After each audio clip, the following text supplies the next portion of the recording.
জয় গুরু। পরম প্রেমময় পরম দয়ালের চরণে শত সহস্র কোটি আভূমি প্রণাম জানাই। আপনাদের প্রত্যেককে জানাই আনন্দিত জয় গুরু। আজকের নবম অধ্যায়ের দ্বিতীয় অংশের আলোচনা করব। নবম অধ্যায়ের প্রথম অংশে যা আলোচনা করা হয়েছিল তা অতি সংক্ষেপে অল্প একটু বলে নিচ্ছি। নবম অধ্যায়ের প্রথম অংশে শ্রীকৃষ্ণ নিজের স্বরূপ ব্যাখ্যা করেছিলেন। তিনি বলেছিলেন, আমি যজ্ঞ, আমি ভেষজ, আমি মন্ত্র, আমি ঘৃত, অগ্নিও আমি, হোমাদিও আমি, ক্রিয়াও আমি। আমি এই জগতের ধাতা অর্থাৎ ধারণকারী, কর্মের ফল প্রদানকারী, পিতা মাতা পিতামহ এবং একমাত্র জ্ঞেয় ও শুদ্ধ বস্তু। আমি সকলের প্রভু, শুভাশুভ দ্রষ্টা, সকলের আশ্রয়স্থল, উৎপত্তি ও প্রলয়ের হেতু, স্থিতির আধার, নিধান এবং অবিনাশী কারণও আমি।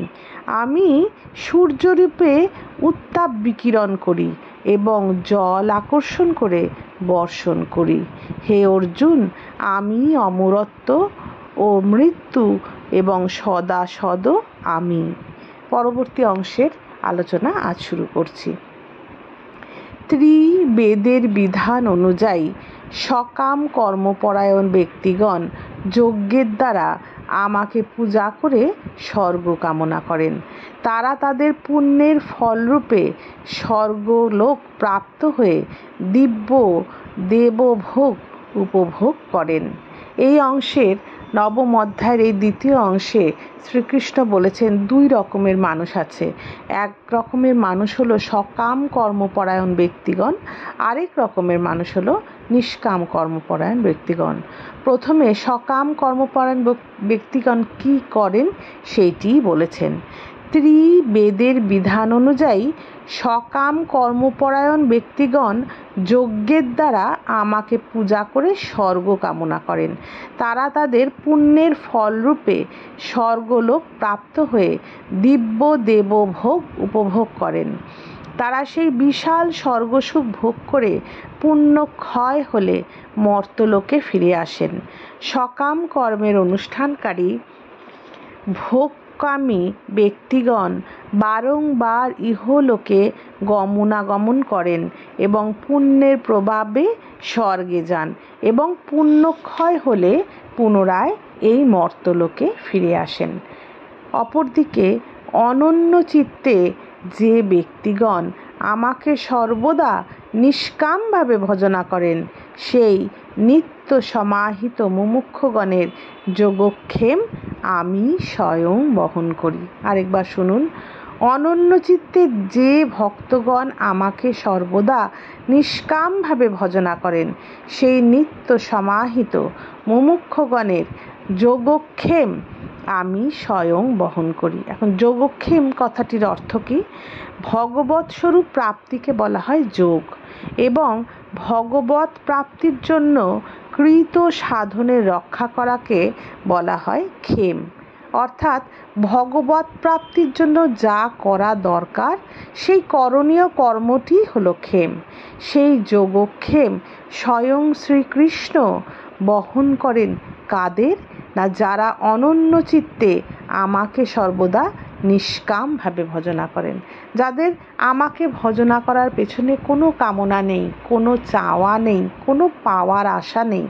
সেই রকম অনন্য চিত্তে যেই ভক্তগণ আমাকে সর্বদা নিষ্কামভাবে ভজনা করেন, সেই নিত্য সমাহিত মুমুক্ষুগণের যোগক্ষেম আমি স্বয়ং বহন করি। হে অর্জুন, শ্রদ্ধাযুক্ত হয়ে যারা অন্য দেবতার পূজা করেন তারাও প্রকৃতপক্ষে আমাকেই পূজা করেন, কিন্তু তাদের সেই পূজা বিধিপূর্বক নয়, অর্থাৎ তা অজ্ঞতাপ্রসূত। কারণ আমি সমস্ত যজ্ঞের ভোক্তা এবং প্রভু, কিন্তু তারা পরমেশ্বররূপী আমাকে তত্ত্বত জানেন না। দেব উপাসকগণ দেবগণকে প্রাপ্ত হন, পিতৃভক্তগণ পিতৃগণকে প্রাপ্ত হন, ভূত উপাসকগণ ভূতগণকে প্রাপ্ত হন এবং আমার উপাসকগণ আমাকেই প্রাপ্ত হন। তাই আমার ভক্তের পুনর্জন্ম হয় না।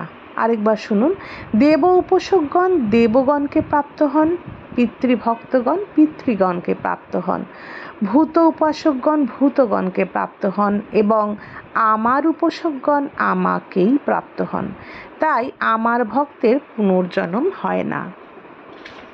যে ভক্ত আমাকে ভক্তিভাবে পত্র, পুষ্প, ফল, জল ইত্যাদি অর্পণ করেন, সেই শুদ্ধ ভক্তি সম্পন্ন নিষ্কাম প্রেমিক ভক্তের ভক্তিপূর্বক প্রদত্ত পত্র পুষ্পাদি আমি সগুণ রূপে প্রকট হয়ে প্রীতিপূর্বক ভক্ষণ করি।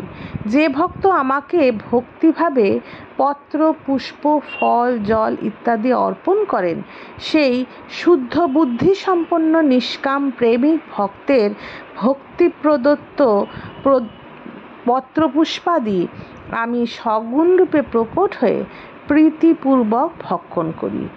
হে অর্জুন, তুমি যা কর্ম করো, যা আহার করো, যা হোম করো, যা দান করো এবং যে তপস্যা করো, তা সবই আমাকে অর্পণ করো। এইভাবে আমাতে সমস্ত কর্ম অর্পণ দ্বারা সন্ন্যাস যোগে যুক্ত হয়ে তুমি শুভাশুভ ফলরূপ কর্মবন্ধন হতে মুক্ত হবে। এ থেকে মুক্ত হয়ে আমাকেই প্রাপ্ত হবে। তাহলে কর্মবন্ধন হতে কি রূপে মুক্ত হওয়া যায়? আমাতে সমস্ত কর্ম অর্পণ দ্বারা সন্ন্যাস যোগে যুক্ত হয়ে তুমি শুভাশুভ ফলরূপে কর্মবন্ধন হতে মুক্ত হবে। এ থেকে মুক্ত হয়ে আমাকেই প্রাপ্ত হবে। আমি সর্বভূতে সমানভাবে বিরাজ করি। আমার প্রিয় বা অপ্রিয় কেউই নেই। কিন্তু যারা আমাকে ভক্তিভাবে আমার উপাসনা করেন, তারা আমাতে এবং আমি তাদের হৃদয়ে বাস করি।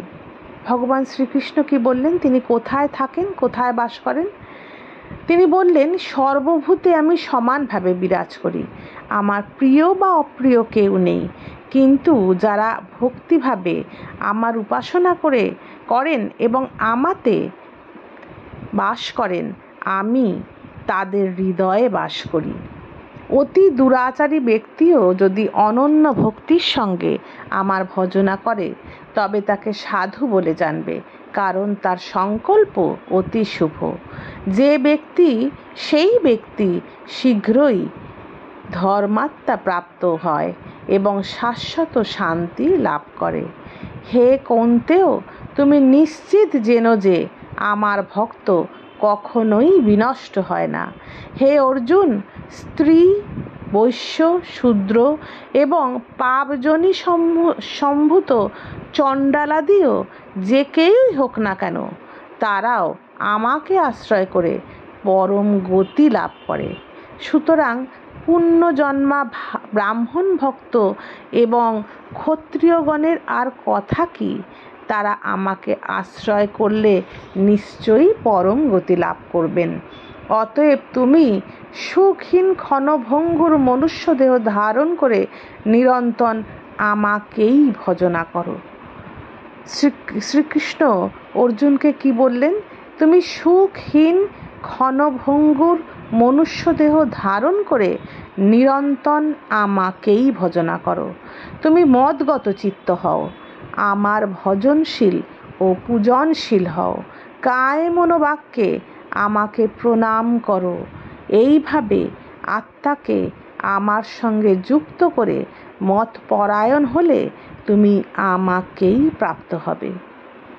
তুমি মদগত চিত্ত হও, আমার ভজনশীল ও পূজনশীল হও, কায় মনোবাক্যে আমাকে প্রণাম করো।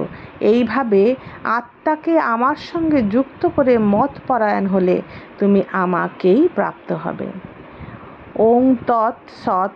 শ্রীমদ্ভগবদ্গীতারূপী উপনিষদ তথা ব্রহ্মবিদ্যা বিষয়ক যোগশাস্ত্রে শ্রীকৃষ্ণ অর্জুন সংবাদে রাজবিদ্যা রাজগুহযোগ নামক 9ম অধ্যায়ের আলোচনা আজ এখানেই শেষ হলো। জয় গুরু। বন্দে পুরুষোত্তমম।